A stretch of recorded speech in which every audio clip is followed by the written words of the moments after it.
Hello, everyone. This is Matt from the Essential Credentials, and welcome to the Instagram Collectors Interview Series. This is episode 12, and up until this point, we've had all hockey collectors on here, which has been wonderful. Really enjoyed that. But I've had the pleasure of getting to know someone who collects not just the four major sports, but kind of collects on a very wide spectrum, and who is very sentimentally connected to all of his cards. And not only that, he's also a fellow educator. So without further ado, welcome, Mark. How you doing, man? I'm doing well, Matt. Thanks for having me.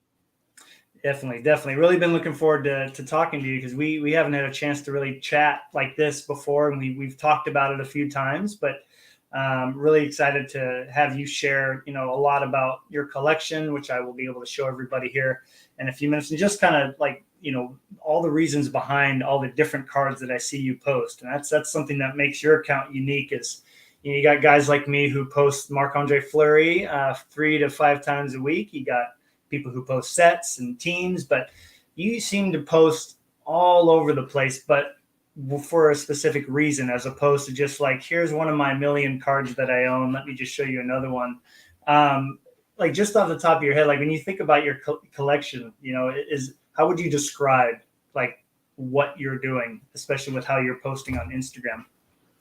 Yeah, this is a great question. I try to have a little bit of a focus, but sometimes it does feel like I'm all over the place. But to me, right, the what has been really central to my collecting, at least over the past year, has been this kind of nostalgic, this sort of nostalgic collecting kind of thing, right? What are the kinds of cards, players, teams, or sets that really kind of pull me in, make me feel kind of a connection or a memory to watching sports. A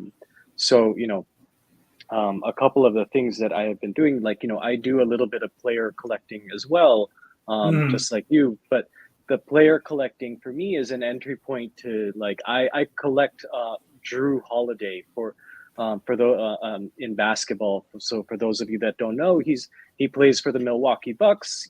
He's very good, but like not widely recognized in the hobby. And collecting someone like Drew Holiday lets me get some really interesting and rare pieces and really good looking cards for, a fraction of the price that you would pay for his teammate Giannis or for LeBron or something like that. Definitely. And so I get like an entry point to really cool sets. For me, it's kind of the nostalgic connection, the kind of like establishing like, 5 or 6 little collecting lanes that I kind of toggle in and out of, and, kind of finding ways to keep within my collecting budget that kind of are the principles that organize like the cards that I add to my collection. Right.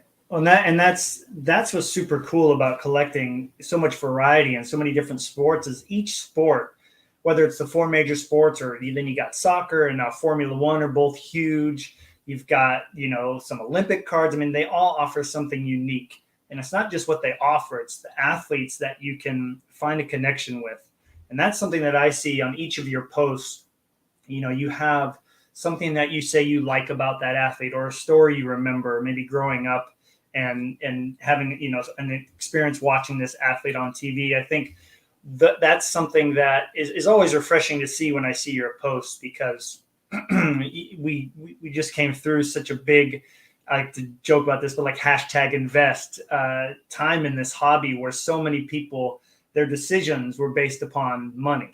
They weren't based upon, the cards that they liked necessarily. Like, oh, everybody's buying Prism Silver rookies, I should go do this. And then we were all guilty of having looked for those. I don't think anybody in here that collects a wide variety can say they haven't done that. I think the Luka rookie, right? The Luka Prism rookie PSA 10 was like the entry point to the invest craze. But it's really cool to just, to see someone who isn't really about the money. It's more about just trying to find some cool cards and having a connection to them. And as I mentioned, we're both educators, so it makes me very curious, like your mentality going into that, like does collecting and being an educator go hand in hand in some way, you think? That's a really interesting question, and this kind of, um, this kind of response also to the invest craze, right? Like of things. Right. Um, you know, I I think the connection for me is like, I teach history at the college level. I do lecturing. I prepare lectures that kind of, teach my students a little bit of history, and and try as much as I can to make it entertaining and informative. And I think that's what one of the things that I try to do in the things that I post and the things that I share, right? Like, I try to tell a little bit of a story, and that storytelling aspect, really kind of stuck out to me as like, this is actually one of the things that's really cool about collecting to me too.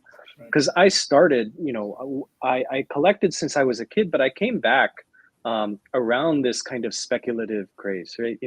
And I will fully admit, I overspent for a Luca Prism rookie. I overspent for a Ja Morant Prism rookie, and I made some purchases that were speculative in nature that I thought, Yeah. the card market would keep going up, and of course it didn't. And I realized also, like, actually, I I'm not a flipper. I'm really not good at it, and two, it wasn't that fun for me, right? Like, Right. the cards that I was flipping held no meaning for me, and so, like, I kind of sat down and said, like, I have a job. I have a job that gives me a paycheck. That is that I'm not in the place where I need a second job right now. Like, I'm in a place where I actually need something that is fun and enjoyable. And, like, the storytelling aspect is fun and enjoyable. And it does tap into, like, kind of the inner educator in me. I like I am drawn to cards that I don't see often in other Instagram pages. I am drawn to, like, collecting concepts that I think are a little bit different.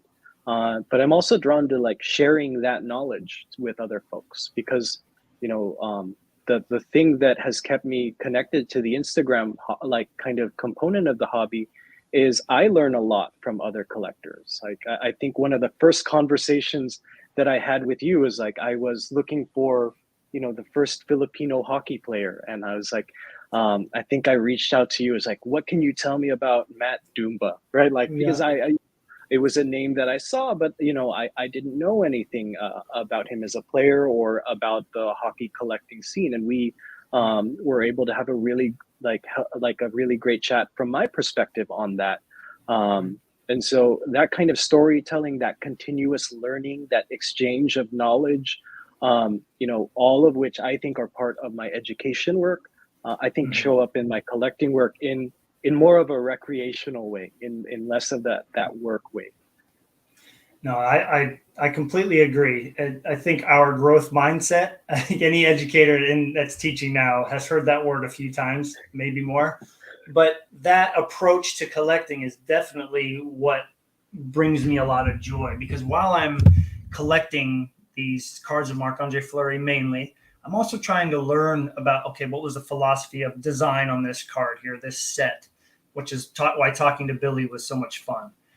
But then it's so much fun to discover new players and new cards and whatnot. Like, for instance, this year I discovered Jordan Clarkson on the Utah Jazz, and I've always known about Jordan. I watched him play when he was a rookie, but just the way that he played the game was really fun to not only watch, but then let's see if I can find a card or two of his. And I haven't seen these before in hockey, so that's definitely something that's been really fun, is to try to learn something new about these players and in the hobby while you're doing it. And don't worry, as far as regrettable purchases, I don't really talk about this much because it was just a horrible choice and a bad memory. But it's 2 years gone, so I can say it now. Back when Project 2020 was in its humongous Hmm. craze, I bought a card at the peak of peaks, and I lost about $600 by the time it got shipped to my house in a week. Yeah, it was. I just was beside myself. But again, that's how I discovered. Like you said, I think many of the people hopefully that are watching had this discovery where it's like, yeah, I don't think the investor side is what I'm going for here. Like, I am not going to spend all my time and energy trying to find a card that will sell for more. Anybody that invested in maybe essential credentials and precious metal gems, like those were the cards that are continuing to go off, but the rest have kind of come back down to earth. So, yep, like you, I realized, okay, this isn't my sweet spot. I'm a true collector here. I gotta do what makes me happy. So, yep, and I think too, when you talk about being an educator, every job is different. But as an educator, working with other people, let alone children or adults, it can really take a lot out of you. So for me, I'm curious for you, like I love that collecting gives me something to look forward to each and every day that I get done with work. I put all my energy toward my students. And maybe I go to the gym or something, and then when I come home, I can't wait to see whether it's a $1 card or $100 card show up in the mail, because I get to look at it and post it and talk to people about it. Like, it really has definitely. I'm sure it's going to give me longevity in this career. But is any of that familiar to you as well? Yeah, I think like I teach, so like I teach, and I have like a research kind of component to my job. So when my work day is done, I'm pretty exhausted, and then we have a 3-year-old son that I'd like love to play with, have dinner with, and but that also takes a lot of energy. So in the in the evenings, like sometimes when if my wife and I aren't gonna have dinner or a drink together or watch a show, sometimes like she'll do some of her hobbies, and I'll sit down and like sort through cards. I'll kind of put together like lists of like sets that I'm interested in pursuing. I'll scroll through Instagram and just kind of admire people's cards and ask them a couple questions. And like it's really cool because there are a lot of people on Instagram who I don't I have not met in person yet, but we'll check in, right? Like we'll check in like, once a week, like, like they'll like talk about a new pickup that they've had, share words of encouragement. So there is like there is a part of getting to kind of sit down with cards at the end of the day that is like the quiet time I need, but it's also like the like there's also a component of it that is still community based and getting to like um, you know text or exchange messages with a couple of people in like a very relaxed non-serious way, right? Like we don't talk about work, we don't talk about like other things. It's like, nice card, great, thanks, I'm thinking about picking this card up, what do you think, right? Right. Like and those are really fun kind of conversations too. But like I I got into cards as I was just talking about this with someone. I got into cards as a kid because sorting pieces of cardboard and reading stats on the back of a piece of cardboard actually brought me calm, right? Like it was, Mhm. it helped me kind of deal with, whatever kid stresses I was dealing with, or, things like that. So, since my childhood, it has been kind of a respite from, like the sort of um, the need to be an extrovert out there in the world, when in reality I'm kind of introverted and I need space to recharge as part of my personality. So I like Right. it, that definitely resonates with me. I think it's safe to say, and I've said this before, I'm like an introverted extrovert. Like I definitely get a lot of energy from being around, especially talking to people about the hobby. Really enjoy that. I can do that a lot more than I can sit in a classroom and teach. I do enjoy both, but there's something about this hobby. I think you talked about Instagram. I enjoy going on there and putting the effort towards reaching out, or saying something on somebody's page, or sending a message about a card, and it's just so accessible for so many people. I do want to let you know that Jeff, he's made it to almost every episode. So Jeff, thanks for dropping by. I don't know if we have any other fellow educators in here, but know there's a few on Instagram that you and I both interact with, but just talk a little bit about what getting onto Instagram and posting cards and interacting with people, like what has that done to enhance your experience in the hobby? Yeah. You know, I like the Instagram community. I think as I've learned how to engage in the Instagram community, like at first I started like an Instagram like to figure out what was hot, right? Like what people thought were like the key cards, and Mm-hmm. you know, similar to the kind of flipping phase, like that didn't work for me. I found myself actually drawn to pages of folks that would post all kinds of different things. Like it helped me learn about different cards. It helped me learn about different sets. Um, and there is there. I think in the end I do it because like I get a card in the mail and I want to share it with someone, right? Like I want to just say like, here's a cool thing that I just got. And so, and there are people that will, take the time to like say like, hey, that's really cool. That reminds me of this set. And that, that kind of little low stakes, but really like community minded engagement, like that's what keeps me on like collector Instagram, right? Like I'm not really interested in following like following accounts that'll tell me like this is the next big card kind of thing. I gravitate more towards people sharing kind the collections that they're really passionate about, right? Like the cards that they're really excited about, like makes me happy to see like that there are other people that are waiting till the afternoon, like the afternoon mail delivery, and like running out to the mailbox like a little kid Oh and yeah. tearing open that bubble mailer, and then trying to set up a good picture to share it with people, right? Like knowing that there are other people experiencing and wanting to share that kind of joy. That's what I'm on Instagram for. I think you summarized it pretty well. I mean, it's so much fun to have that, because I feel like without the community side of things, the community aspect of this hobby, I feel like it would be a very unfulfilling journey to go through. I mean, yeah, you could maybe have a friend at home or in your area, a couple of buddies that you share these things with, like we did when we were kids, because we didn't have social media to share it with a wide variety of people. But it makes it very easy and very fun to share and interact with like-minded people. And so I think there's still a lot of collectors that are missing out in essence. I do see a few new accounts that will follow me. I don't know about you, but it says buy, sell, trade. And I feel bad that when I see that first, I think like, I don't know if we're going to align with how our approach to the hobby. But every now and then I've been surprised. So it is nice to have those moments where, you meet somebody new and you're like, oh, wow, this is just a passionate collector. They show their passion in different ways. And you can learn something new from one another. I will say that Chris is here. Roll call. I don't know if you know. Oh, Chris, of course. Yes, I do. But I was kind of thinking to myself, well, there was another fellow teacher in here. I should give them a quiz at the end of this. Maybe you could come up with a couple of quiz questions for the whole audience. Yeah. Give them a little online test or something.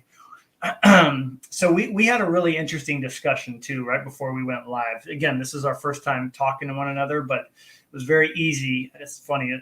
Educators can bring up an education topic and then, the floodgates open up and then everything's fine. But we were talking a little bit how our experiences were very similar when it came to what our time before and during and after the pandemic, as far as now. I think a lot of people will probably share this that are here watching, but prior to the pandemic, it seemed like if you were passionate about this hobby, about collecting cards, it was kind of, something you really just don't talk a lot about outside of on Instagram, maybe on YouTube here. There's been people posting videos for a very long time, but there just wasn't a wide variety of adults that accepted that as being like an appropriate hobby for someone to undertake. And so for me, I didn't really say anything. I was collecting 90s baseball, having a great time, but I didn't say anything to anybody. And somehow somebody found out prior to the pandemic, was like, so we heard you do this. And I was like, kind of like, ready to shrink into a ball and disappear. And then, into the pandemic, it became such a, popular topic of discussion, because with Tom Brady's rookie sold for over $1 million, and Michael Jordan's rookie and Wayne Gretzky's rookie, you had all these people going, wait, do you know anything about this? Like, well, actually. So did you share a similar experience to that, as far as, being an adult and not really wanting to say anything to anybody? And then how did that change once we were stuck at home for a while? Yeah, I think this was, an important space for, and has been an important space for, like, kind of personal growth for me. I also was, when I was collecting in high school, even when I first got back into the hobby, and like, I think it was 2020, 2021, I was pretty embarrassed to talk about it, right? Like, I was pretty embarrassed to, like, kind of reveal that I had, that I had that I was collecting sports cards, that I spent a lot of, like, my free time, thinking about pieces of cardboard and things like that. And that was actually, one of the things that led me to start a separate Instagram, right? Like, I was kind of afraid at what my, like, what my non-collector friends would think about, like, me being like a sports card collector. I kind of had a little bit of fear of whatever kinds of judgment would come with that. But I think, right, like, over the last year or so, right, like, and some of this is related to the pandemic. For me, it's not really like cards becoming more acceptable and more popular, but it's more me realizing and kind of trying to kind of more firmly commit to, you know, this is the person that I am. These are the things that I like to do, and I'm not going to be embarrassed about the things that I like to do. There are like, these are things that, for me, serve, like, a mental health purpose, an enjoyment purpose. It's where I have met really kind and wonderful and supportive people, and I'm not embarrassed of meeting and engaging with those people. So it's like, so increasingly, like, I talk openly about it, and and I haven't received the kind of blowback that, or like the kind of weird looks, as much as I thought, right? Like, I'll get questions, right? Like, so what is it about it? And I'll describe, like, I'll tell the story of, like, just wanting to sort cards as a kid. I'll, like, kind of talk about how, like, I am a collector at heart. I teach history, right? Like, cards for me are a way of, like, thinking through the history of sports, and Right. people are like, oh, kind of makes sense, right? Like, and the lesson that I keep learning is, like, these things that we, might feel ashamed of or be embarrassed about, like, most people really don't care, right? Like, most Right. people, like, like, and so there's not really a need for me to hide that anymore. And I think, I kind of hope that continues, and I hope, like, folks are able to, you know, feel a little bit of pride in these kind of really, the people, like, folks are, like, curating such amazing and remarkable collections with aesthetic, uh, with uh, with aesthetic, with other kinds of collecting principles. Like, these are beautiful collections. Like, we should be proud of what we're putting together. And Right. I think moving a little bit more towards that, like, maybe the pandemic has helped, maybe the bump in card prices over the last couple of years helped.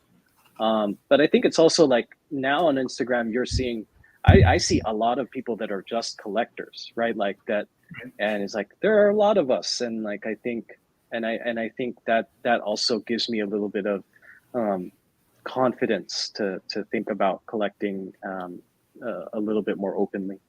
Right. Well, and as I mentioned, Chris, he is a high school teacher, and he has talked about the hobby with his students, and he's actually created some custom cards he has of Marc Andre Fleury. But interesting to talk about this topic with him, and just to kind of continue this discussion. Have you had any interactions with your college students about the hobby? Because when we first interacted, one of my first things that I remember is there was a group chat, and you mentioned that you have a few basics displayed in your office, what kind of like a talking point, right? To get to know students and kind of build a little bit of trust. Do you feel like that still happens where you'll get an occasional question, or a student will notice a card and say, oh, hey, that reminds me of this? Yeah, in my office, I have like those small card stands, and I have like seven or eight cards, mostly low value cards that are on that card stand at any given time. And some students will notice it and ask about it. I have like cards of people athletes or even coaches of Filipino descent, or I have a Roberto Clemente, like a really beat up 1973 Roberto Clemente card there, right? Because some of the histories that I teach are about human rights and humanitarianism, and Roberto Clemente, of course, is like one of the really integral figures in sport humanitarianism in the 1970s. So, all of them, like I kind of am really intentional about the cards that I have on display there. And because if a student asks about it, I can kind of make a connection to the class we have together, or to kind of tell him about why I think this athlete or this coach is someone that is really interesting.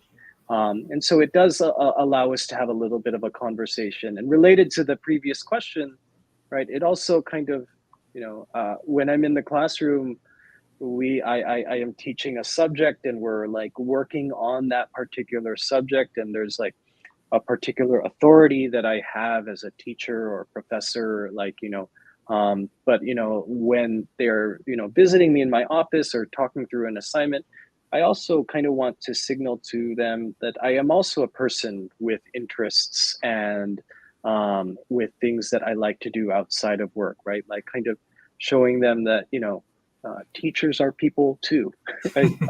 Which is Right. um, which is a funny thing to say, but also I think an important thing to underscore sometimes.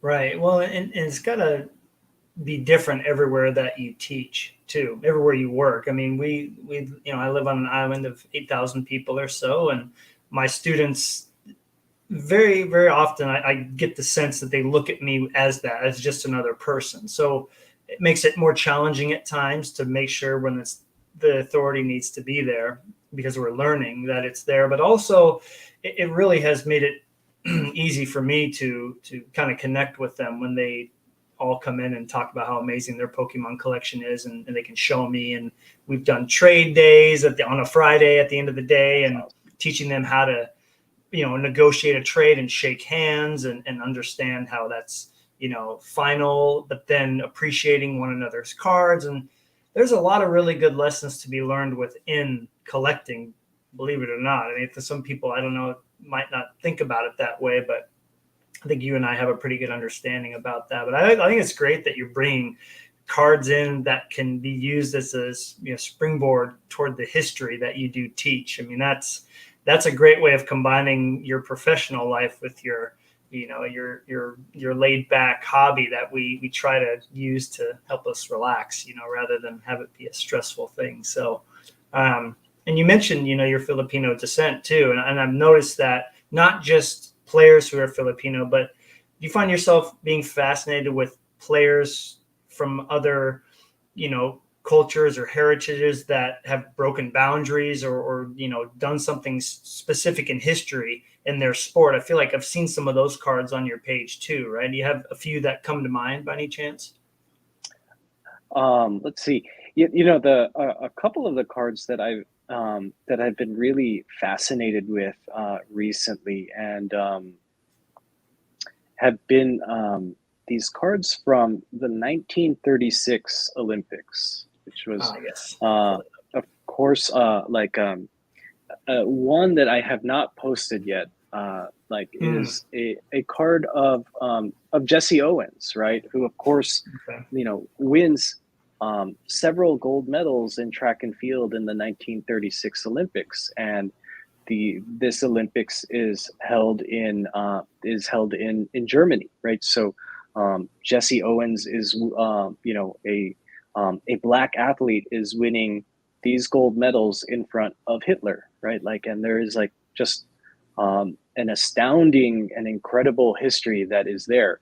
But I've also learned in this 1936 Olympics, it's the first time that the Philippines competes in basketball in the Olympics. And they were actually quite good at this Olympic Games. And so, and this kind of happened through Instagram, and I really apologize. I'm blanking on the handles of the folks that were involved in this, but someone saw a post of like a card from 1936. They sent me that post. I started DMing with the person, asking them about the card, and I was able to add the card to like my wish list, and like started looking on eBay for them, and I was Right. able to obtain two cards that were made by German companies in 1936 that were commemorating the victory of the Philippines over Mexico in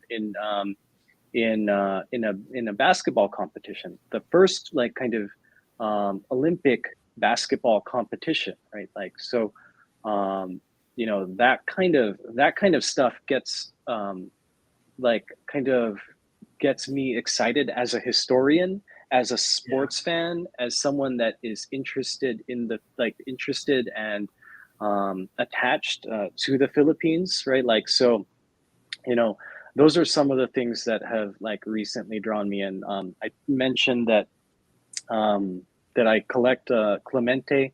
He's someone that broke several barriers, and I'm trying to put together the full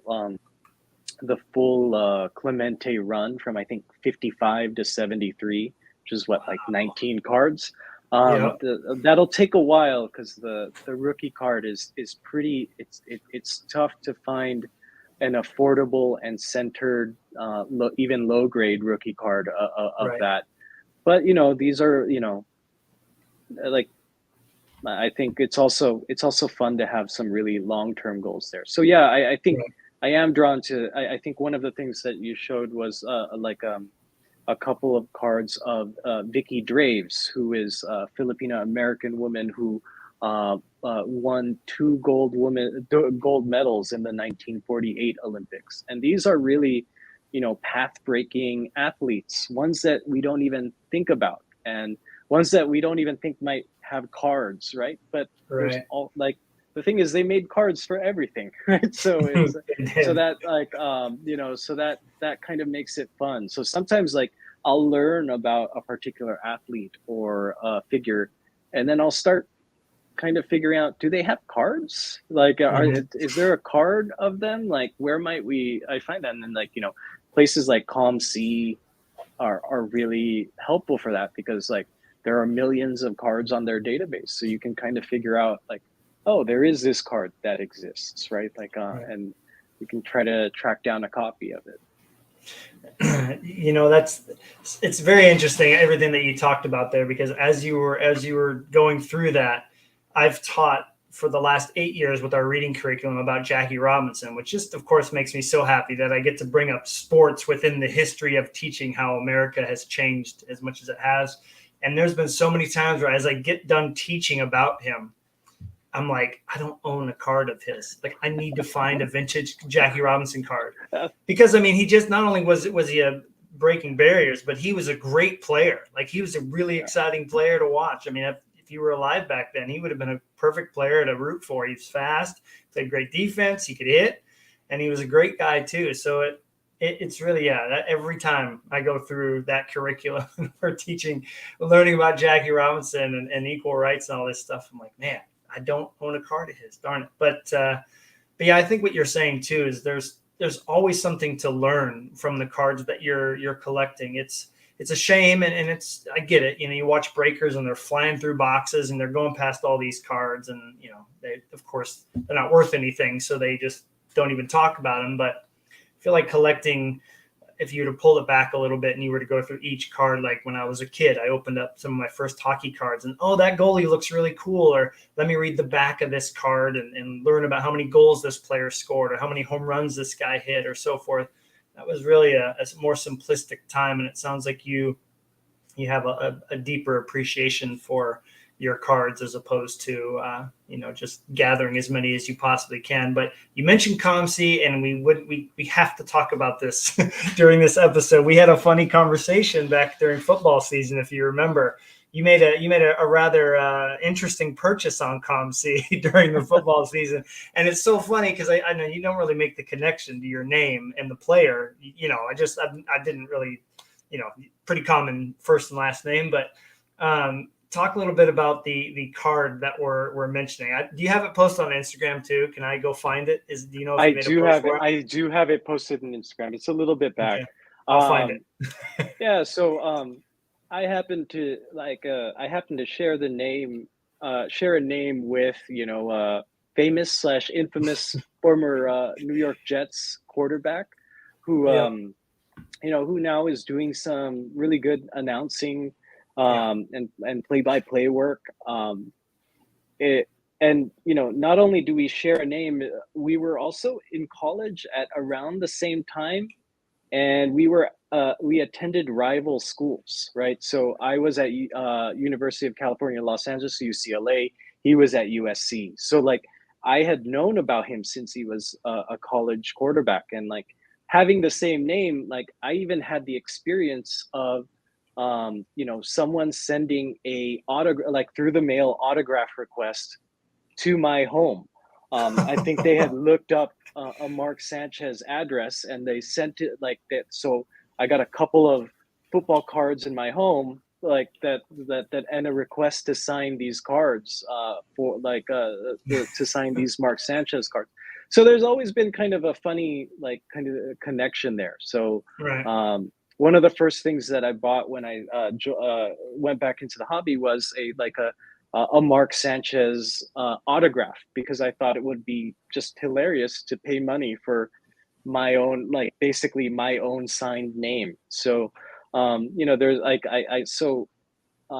and this kind of connects with what I was saying about player collecting, right? Like one of the cool things about player collecting is like you can actually find some actually really talented players and get into some really rare and significant cards of those players for affordable prices. And so for football, I don't do much football collecting, but I decided I would start a small Mark Sanchez PC.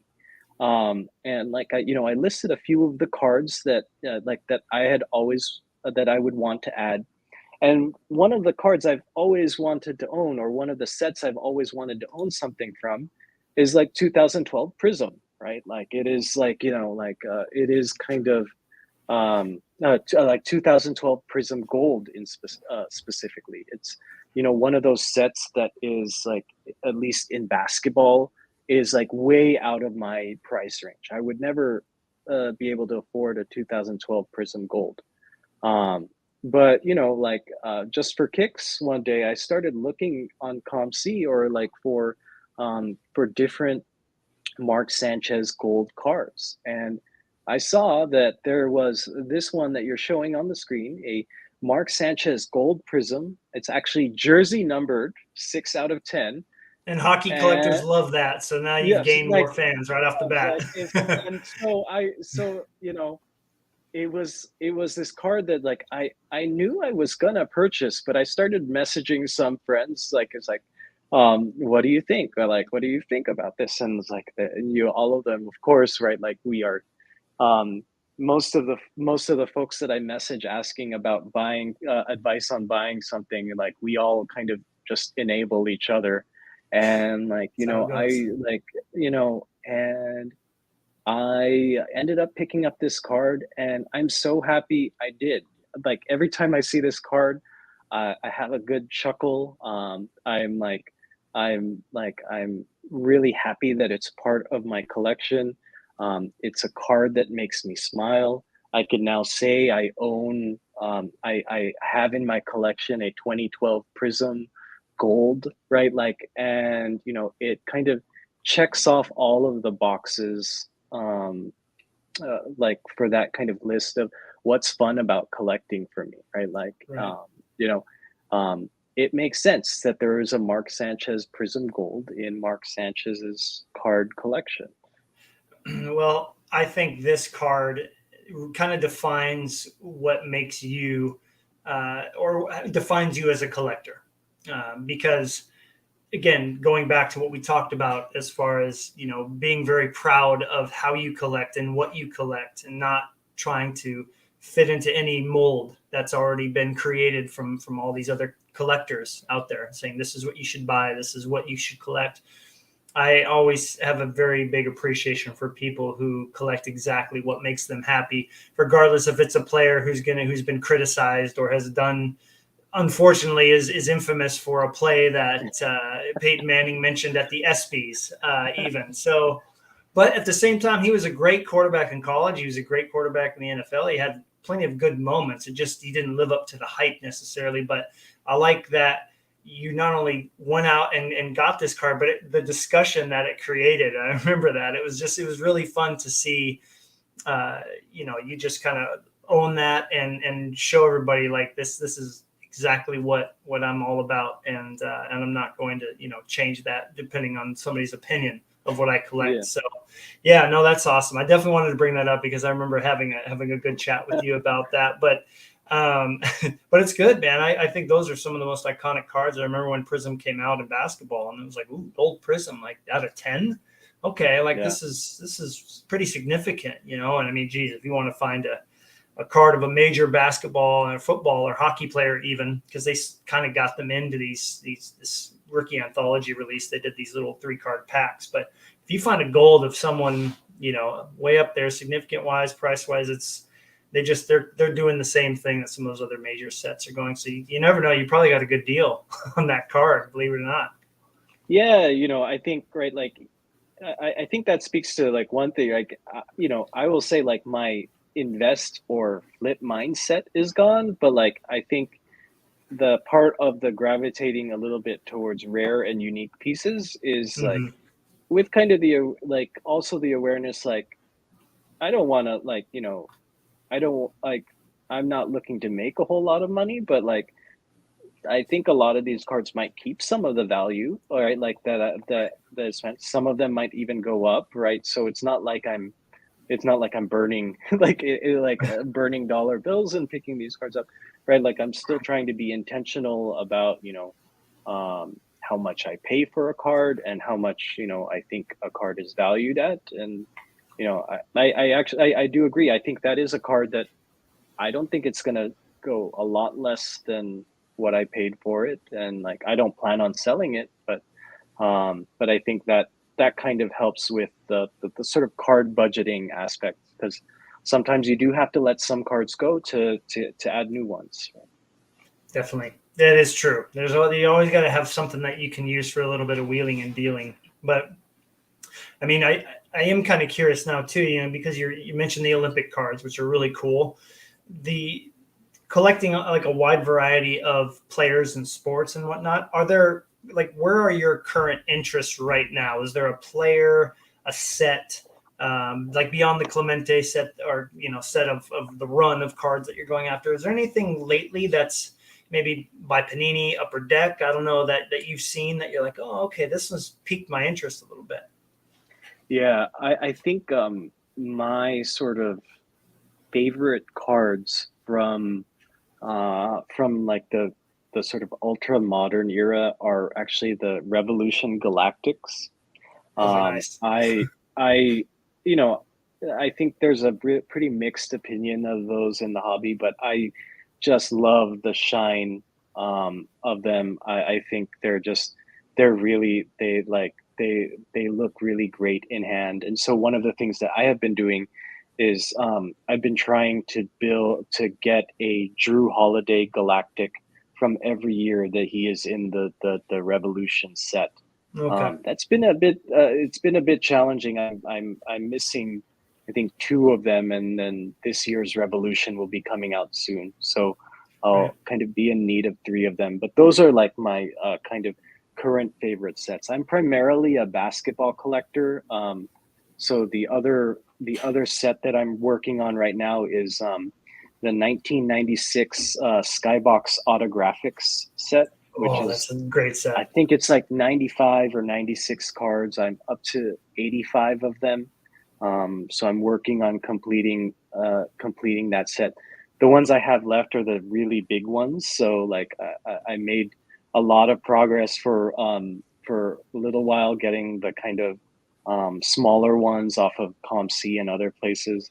But now I have like the Hakeem Olajuwon, Scottie Pippen, Steve Nash, the ones that are really rare and hard to find and like a little bit more pricey. So it'll take a little bit of time, but though that for me is like kind of an iconic set.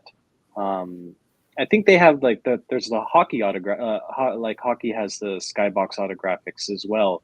I know I Mhm. see that a lot when I do my autographics search Oh yeah. on ComC. Yep. But like I think it's like just such a cool, clean design, and these kind of first kind of mass release set of like autographed insert cards. So that's one thing that I'm chasing right now. With the this current year of basketball, I haven't really gotten into it. One of my things this year is like I am trying not to buy any wax this year and just kind of Good. focus on singles. Yes. And I that has gone well so far. And Good. it's I don't know what's going to happen with like the sort of Fanatics takeover, but I haven't. I think it's been hard to kind of figure out like what sets to collect in basketball, especially with Panini over the last couple of years, right? Right. Like with Prism is like when you have like 20,000 like graded copies of like one particular card, right? And and being someone that is not terribly excited about having the card that everybody has, Right. um, I don't really know how. It's kind of challenging um, to kind of find your lane. The basketball product that I actually love the most is kind of the cheapest, and it's Panini Hoops. Hoops. I, That's I right. love I love hoops because that reminds me of being a kid and going to Target and like begging your mom or dad to buy you a couple of packs of hoops. And Yeah. they have really nice inserts, and it is still like a relatively affordable pack to open. So Right. that's where I think most of my collecting interests are, like especially in basketball. Awesome. Well, that's very similar to hockey with Opeachy. And Opeachy is like, and Opeachy and MVP are the products that if you're collecting as a young collector or collecting on a budget and you want to open wax, I only open one or two boxes a year, and I always do one box of Opeachy just so I can experience opening a box. And yeah, I mean, it's that's kind of going back to our roots. We have to still have that. I know every collector that watches this and people who watch our podcast and roundtables, that we all have a part of us that wants to open packs. There's just something Hmm. about it. I mean, last week I gave away a pack of Pokemon cards as a reward for a reading challenge I did during spring break, and everybody, there was just like this big fascination. Even kids that didn't collect Pokemon cards were like, "What's in there?" And so, hearing about it on Monday when that student came in and he told me about what was in there, even I was like, "Ooh, I can't wait to see that card when we do a Pokemon day." So there, that will never leave us, but it's very hard for us to fight that battle and not buy wax, because thank goodness for YouTube and everybody posting box breaks. There's you won't have any trouble finding the people who do that passionately, let alone breakers who smoke through a whole case in about 40 minutes. But yeah, that's great. That's great to hear. Well, I figured we should get into the questionnaire now. We've had a really good discussion just about the variety of your collection and what what you love about collecting, and hopefully people see this and and think to themselves, okay, is there something I can learn from my collection? Is there another deeper connection that I can make with it? Because it's so easy to get caught up in the next thing, and Hmm. not take the time to really appreciate, the player, the design, or the history behind the design. Like, where did it all come from? Like you mentioned, Revolution. I mean, that was all started from Pacific, and talking to Mike Kramer, not only in person, but when we interviewed him on here a couple of times. And I told him all the time about how beautiful that set is every year. He's like, yeah, we really wanted it to stand out. It's like, oh, mind blown. It's more than just the card. So Yeah. yeah, it was great. Well, all right, these are going to kind of be quick hitters, 30 seconds or so per answer. I'm sure you understand me coming up with this as an educator. It was quite fun to have something super structured, but quick and fast. So, Sure. now I'm going to change a couple of these again, because you're not primarily a hockey collector. You mentioned you collect basketball. So I am going to change a couple questions on here. So hopefully, I'm sure you'll be fine. So when you look at Panini, besides Revolution, what's another insert or a card specifically, maybe a set specifically, that you find yourself drawn to year to year? So out of Hoops Retail, there's the Slam inserts from I think 21, 22, and 2021 that I think are like just gorgeous nostalgia producing inserts. They unfortunately didn't do it in this year's Hoops, which really disappointed me. Dang. I think that's actually like that's actually my favorite insert, and you could do it like as a base insert or like kind of collect the hollow set. I Okay. think and they're all really affordable. I love that insert set. Well, hopefully it makes a comeback. I don't know why they would. I mean, that Slam is like, everybody wants to see players dunking. So I don't know Yeah. how that could go away. And that's tied back to the old hoops inserts, right? From back in the day, I want to say. So it's they are tied to the like the magazine covers, right? Like of Slam Oh, magazine. yes, of Um, course. Okay. but Wow. actually there was a subset of Slam in I think it's 96, 97 hoops. It wasn't an insert, it was like a kind of subset. So it was like Okay. looks like it's a concept that they revived. Okay. Great. That's right. Because now that I'm thinking about it, I've seen the Dwayne Wade cover and the Iverson cover. Those were Hmm. iconic growing up. So name a card that you would love to add to your collection. What's the first card that comes into your mind? I think I would love to add a LeBron James Galactic, specifically from 2018-19, which is like the first year that he had like the Lakers jersey in Revolution, and I think Revolution was actually the first set that came out that year, so it's his first Lakers card. Okay.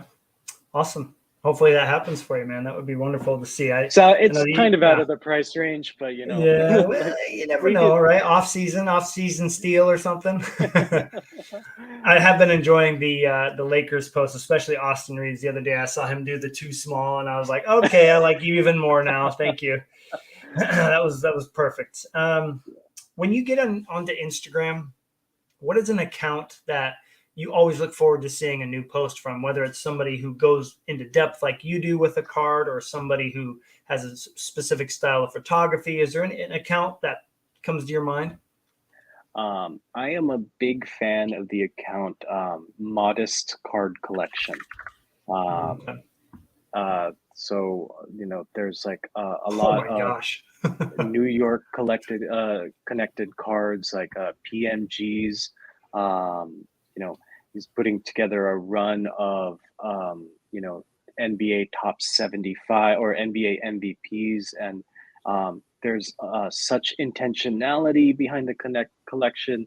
The photos are great. The sort of New York PMGs are taken with New York in the background.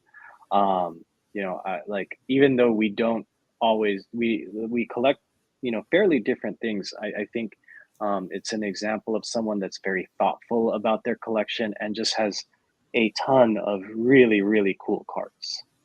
Yeah, the photography here is top notch. I mean, I believe that I did not follow this originally because of, when I'm on my hockey account, I want to see hockey content, and then on the essential credentials, I'll follow everybody else that that collects all the other three sports. But the photography here is just is just beautiful. I like this Warren Moon. That's probably one of the Hmm. best inserts parallels that's ever been created from the Yeah, it's 90s. like a really great Warren Moon PC. Like, and it's like, the sort of athletes that he PCs are just like this. That's like a Warren Moon PC, a Bernie Williams PC. It's just kind of really very cool, very thoughtful.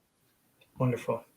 Awesome. Thank you for getting me a new collection to follow here. This is great. Is there a card that you used to own that you still miss to this day? Mm, that's a really good one. Because I think a lot of us, especially during the pandemic, we were like seeing how much stuff was going for, and maybe didn't get forced into it, but sold some cards because they went way up. And I can think of one off the top of my head. I'm like, it was an Ichiro, and I'm like, I think about that card a Mm, lot yeah, still. yeah. Let's see. Oh, I think yeah, I sold like during the pandemic, I sold a I think a PSA 8 1972 tops Pete Maravich, and it like I got a good price for it, but it's just a gorgeous card, and I just wish I still had it in my collection. It's like the early 70s tops designs were like really beautiful, and it's really hard to get some of those cards in high grade. And I had Right. had it in my collection for over a decade, and so there was also like a little bit of sentimental value to it. So yeah, that's a card I miss a bit. So how do you, we had a really fun discussion too before the episode went live about this. So maybe we don't have to go into it in great detail, but how do you enjoy spend time enjoying your collection? What does that look like to you when your day's all wrapped up? Do you sit down with a box of cards and go through it? Do you maybe take pictures of it like we all do? But in what ways, or what's one specific way that you find yourself enjoying your collection? Yeah, I think it was really fun to talk about this. I will, I have my cards in my kind of close to me in my home office. So, sometimes I'll like, kind of let a couple of mail days pile up and take some time to, take out the light box, um, take the kind of fight over the angle to take a nice picture of the card, That's right. do a little bit of editing, get them like ready for being posted, right? Like write up, do a couple of write ups, or even like kind of sort things, right? Like from time to time, it's even sometimes enjoyable for me to like look through the cards I have and say, and like kind of see like, do I still feel like a strong connection with this card, or might it Mhm. be time to move on from this card? Like that kind of sorting, resorting, photographing, like all of those things. Just kind of spending time enjoying the collection, is like is for me the kind of the most enjoyable way for me to spend time with my cards. Wonderful. Yeah, we were joking about. I was sitting here trying to get the perfect angle on this Marc-Andre Fleury allure card that came in that I posted, and I couldn't do it. But I sat there for like 5 minutes with this light, and I was just joking, like it's a good thing I live by myself, because if somebody were to like wake up and come around the corner and be like take a video of me doing that, I'd be like, oh geez, that would be the funniest thing to post. So I'm sure I that'll think happen. I think my wife has taken videos of me or like photos of me kind of like kind of awkwardly bent over trying to get Right. a good angle with the light box. Perhaps she'll use it as use it to I don't know, as as um as a to bribe me or something at some point. Yeah, she either yeah, get these things from the store. Or this is getting posted. Yeah, but Yeah, yeah. the struggle is real. I think anybody in here that posts pictures of their cards knows what it's like to try to get the right angle for a picture. So yeah, um, this is a fun one for me because I get to ask an educator about this. But what would be a piece of advice you would give to someone who either a young collector getting into the hobby, or somebody our age that's just getting into the hobby, what's a piece of advice you would give them?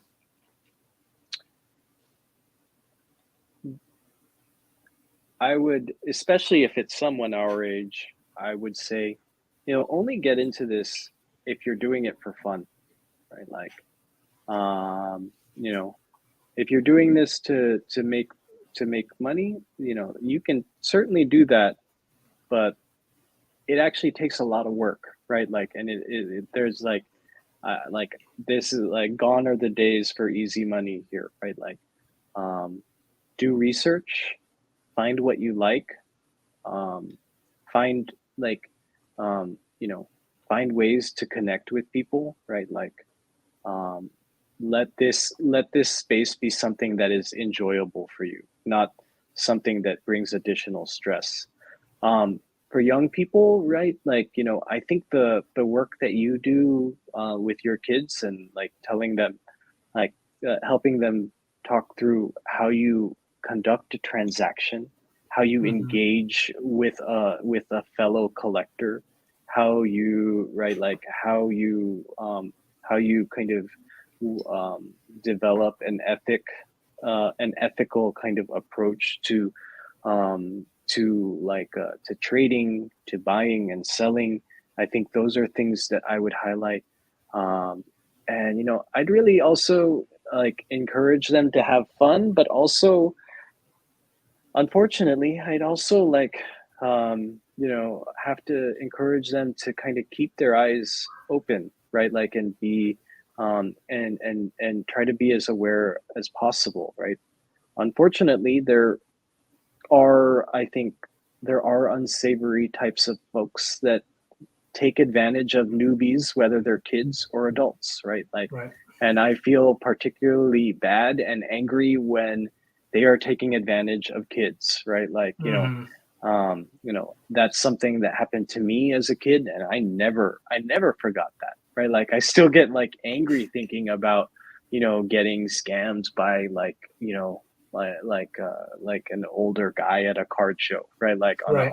on a trade, and like, I don't want kids to have to go through that, right? Like, and um, I know there are, so I would also want to kind of encourage and steer them towards like show experiences, dealers, folks that are really kind of trying to make this a more comfortable space for young people.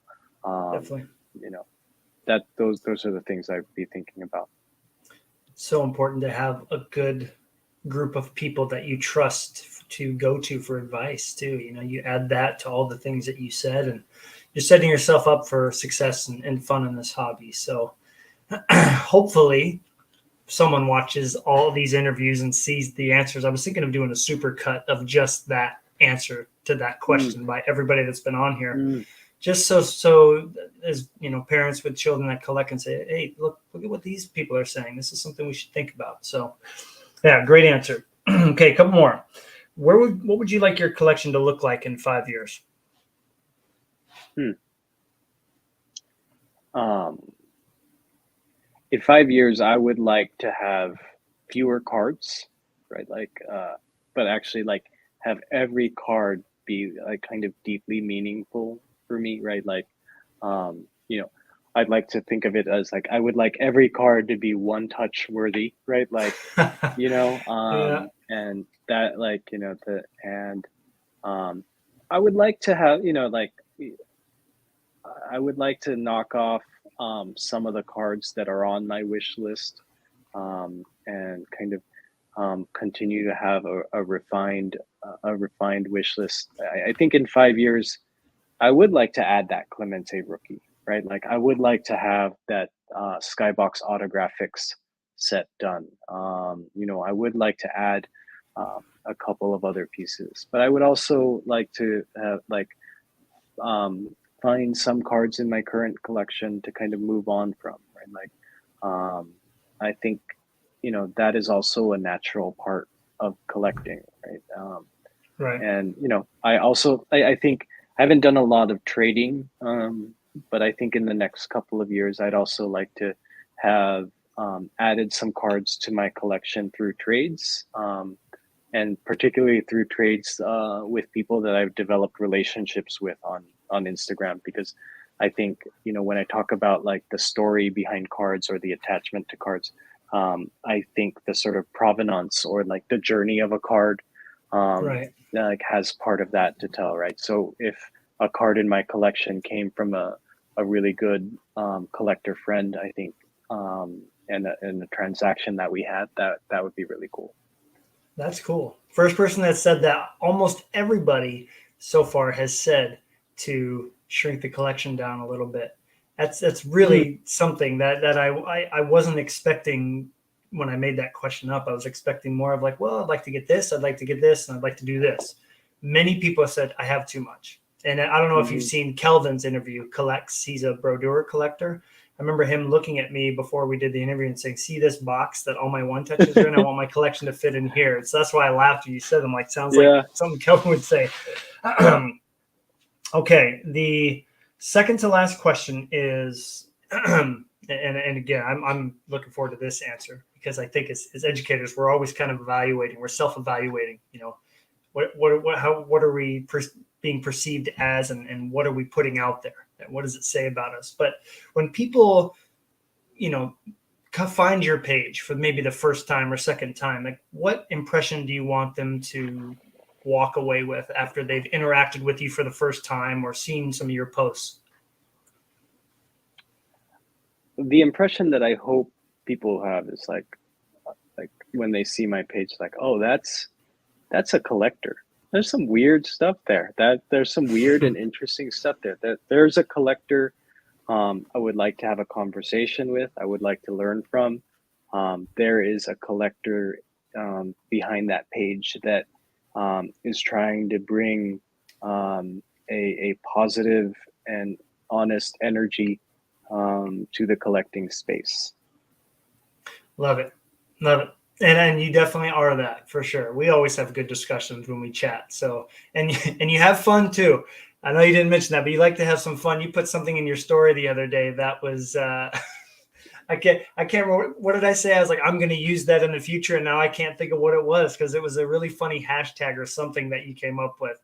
And Oh, I don't know. Yeah. it was one of those random thoughts, and I was going back and trying to find it, and your story was gone, but it was definitely like hashtag something, and it was completely off the cuff, just hilarious. And I'm like, yep, I got to It's a use fun that. So space to joke around. Well, yeah. yeah, like, yeah. it we can't take it too seriously, right? I think the No. hobby can be, you could put so much into it that it can be stressful. And I feel like I'm walking that line from time to time where I'm like, okay, I'm starting to feel stressed. So I really appreciate having people who, don't take it too seriously. Alex, who I had on here, he's definitely in that realm. He's a big Andre Bargnani collector. And just today, of course, first Oh, thing I do when wow. I wake up, I go on there and he's like selling the Bargnani collection, especially these one-on-ones. Hit me up if you're interested. And of course, I just woke up. I'm like, dude, what are you doing? And then, of course, about 20 minutes later, I'm like, wait a second. Yeah. You got me again. So he definitely likes to have fun. Well, instead of asking you what your favorite thing about Marc-Andre Fleury is, because again, hockey is kind of like your Matt Dumba and him are on the same team, which is great. They're playing really well. About to play here in a few minutes, but I'm going to switch this question to what do you like about Jordan Clarkson the most? Because I've really enjoyed getting to watch his game, and he's in constant attack mode, especially when he won Sixth Man of the Year. He came off the bench, and it was just like ultra green light, let it fly, go for it, go to the hoop, make plays. As long as you're in the game, you're in constant attack mode. So I love that about him. But what's something that you really like about Jordan Clarkson? Oh, I love his flair. I agree with you. He plays with such a carefree flair for the game. It's really fun to watch.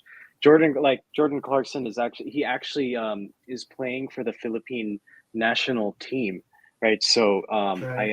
I am like I have been a fan of Jordan Clarkson for a long time, and I think one of the funniest and I think it's still like a really funny thing about Jordan Clarkson is he is always ready to fight. He is like he is like he is like he is like ready to throw down with anyone against anyone, and like I think one of the coolest things about Jordan Clarkson is like it was kind of widely known that the Utah Jazz were um, fairly willing to trade anyone on their team this year, but like they were also letting it be known that they loved Jordan Clarkson and they wanted Jordan Clarkson to be a part of their team going forward. And that's actually kind of a rare thing for like someone that has Jordan Clarkson's playing style, right? Like a scorer first mentality. Yeah.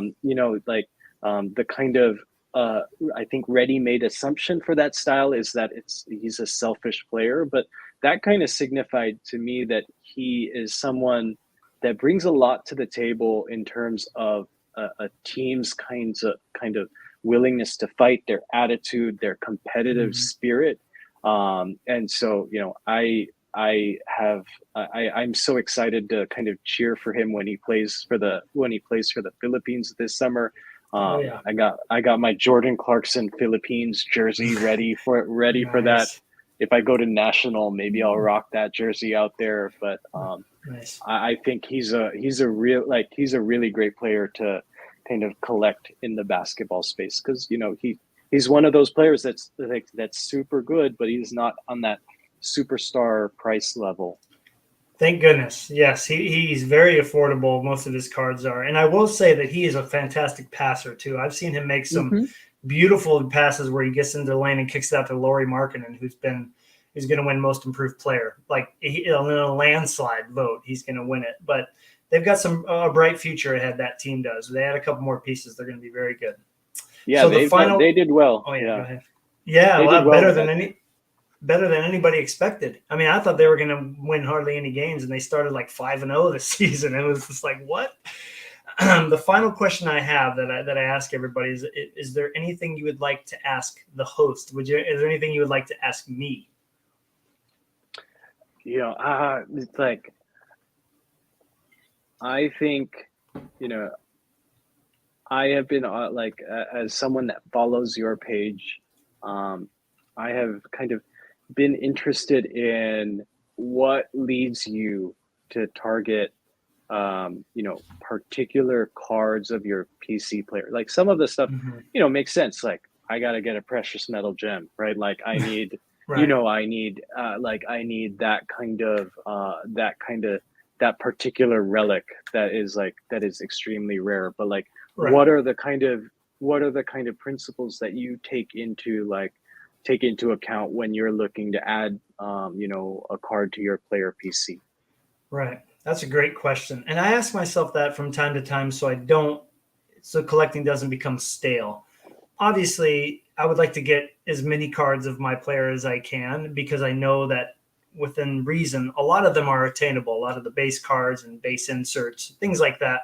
ComC is a beautiful place for that, for completing a run and needing some of the more simple cards. But I tend to, when I see a release, like a checklist come out, I always target one card from each release as like my chase Mm, card, I call it. So I always have a chase card within every product. And that kind of started with the metal platinum portraits. That was a really significant card for me. And especially after hearing Billy talk about them taking a half hour or more to create per card, I was like, oh my gosh, okay. Again, like kind of the history of a card, what makes mhm, a card. And so I was nerding out big time about that. And so it really started there about a year and a half ago, where I said, okay, I need to come up with one card, unless he's just in the base set, then maybe the toughest parallel that I'm going to chase. So, for instance, Series 2 comes out on Wednesday, and I've been kind of dreaming about what picture they're going to use because a lot of the goaltenders have these profile shots. And in hockey, that's like awesome for a goalie because their masks are front and center. And so mm, the high gloss parallels out of 10 are extremely desirable by a lot of collectors, whether it's a Young Guns or a base of Connor McDavid. Like his high gloss from every year is very sought after. So that's my chase card, and it just gets me excited about new releases and adding new cards. And then I also have a visual want list that I made of cards from prior releases all the way back to his rookie year that I target. So I definitely have a very targeted list that I go for. But then if it's too good of a deal to pass up, then you gotta grab it, because I can find something to love about every card that he has, because of the significance of what he's wearing, his mask and his pads and all that good stuff. So yeah, that's a good question. Thanks for that. That was fun. Cool. Well, Mark, I've had a great time talking to you. You mentioned the National. I'm definitely going to be out there. So hopefully, if you make it out there, we got to definitely, find a way to connect. And thank you to everybody who dropped in. Trevor, Project 50s, Baseball Card Curmudgeon. Definitely one of the funniest and best names that I see when he comments. I love it. Fellow teacher Chris for coming in here. Jeff, Significant Inserts. I didn't post this during the episode because I knew you would probably come around to talking about baseball, which you did with Clemente. So thank you everybody for coming in and watching. And if you haven't followed Mark's page already, his username is right there, MJS_sports cards. I did think it was MJ Sport Cards when I first met him, and so I was waiting for all the Jordans to show up, but it was Jordan Clarkson instead of Michael Jordan. So, but yeah, thanks again for the time, Mark. Really appreciate it. And is there anything you'd like to add before we sign off? No, this has been a lot of fun, Matt. Thank you. You bet. Really, really excited to have the opportunity to talk to you for the first time and have you on here. So thank you very much, Jeff, for the comment. Appreciate that. And I will see you all on next Wednesday. Have a good weekend, everyone. See ya.